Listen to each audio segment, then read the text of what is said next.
Question 15a. Showing all your working, solve this equation.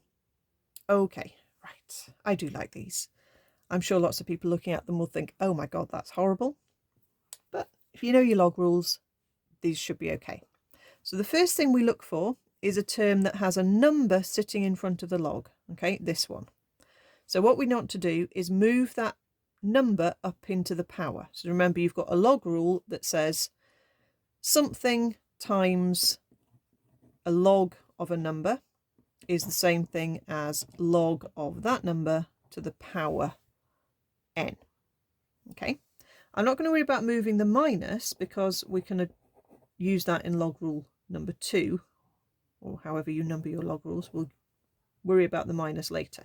We're just going to move the 2 up, so we get log base 3. Now you can either write 18 squared, or you can just work that out immediately on the calculator.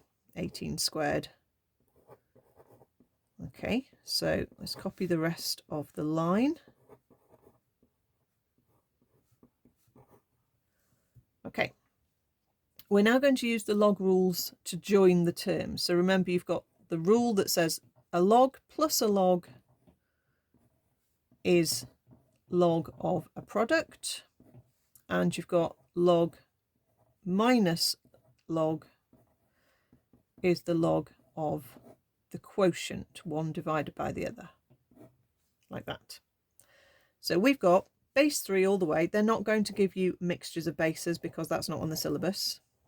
It's log base 3 in this case, and we've got 36 divided by 18 squared.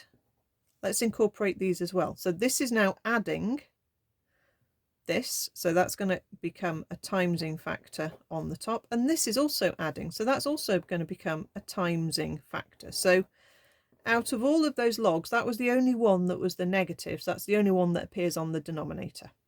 Okay, what you must not do is look at that and, for example, try and join those two together and then think, oh hang on, but that one was a minus. Okay, so that would be where it would go wrong.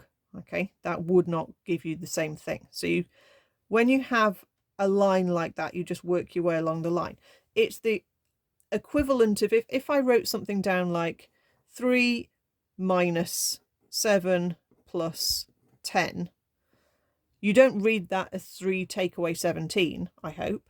You read that as 3 take away 7, which is minus 4, and then add 10, which gives you 6. Okay, it's definitely not 3 take away 17. So it's the same thing here. Don't be tempted to use the log rule to add them together because this log is a negative. So just work your way along the row. Okay, anything with a minus sign in front of it goes on the bottom. Okay, that's probably obvious, but I just thought I'd mention it. Now we can't work out the x, but we can work out all the rest of the numbers. So let's do 36 times 180 divided by an 18 squared, and that gives me 20. So let's say log base 3 of 20x is equal to 2. Now at this point, you probably will turn this into a power. Okay. The other option is to rewrite the 2 as log base 3 of something. Okay, but I prefer just changing this to a power. So the 3 is the base, so the 3 is going to be raised. The logarithm equals the power of the base you need to make your target. So the power that we need is power 2. 3 raised to the power 2 will make 20x.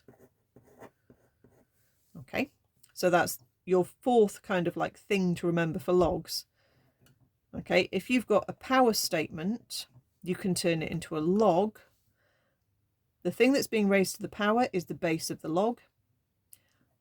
The log will equal the power that you need, and then you slot that target number in there. So you have log base A to make your target needs power B. Okay, so you need to remember that manipulation, because that's very useful here. We can turn that into 9 equals 20x, and then say 9 divided by 20 is x, and you can put that as 0.45 if you want to put it as a decimal. Okay. Yeah, I think the other way you could do that is to turn a 2 into log base 3 of something, okay, which would then be 2, and you would then say, okay, what would happen if you had base 3 and you did it as squared, and it would be a 9. So you could turn 2 into log base 3 9, put that there. So log base 3 of 20x is equal to log base 3 of 9. And then once they're both the same log, and it's just one log term on the left equals one log term on the right, you can then just drop the log and carry on as before. Okay, I don't think that's so intuitive, but if that's the way you think about it, that is absolutely fine. I generally prefer just to change a log to a power. If I end up with log terms on one side all joined to make a single log equals a non-log. Okay, it might be that the equation we're dealing with in this year's paper is going to be log equals log, in which case you're going to use all your log rules and turn it into something looking like this, where you get one log on the left equals one log on the right, and then you can just drop the log and say this must equal this.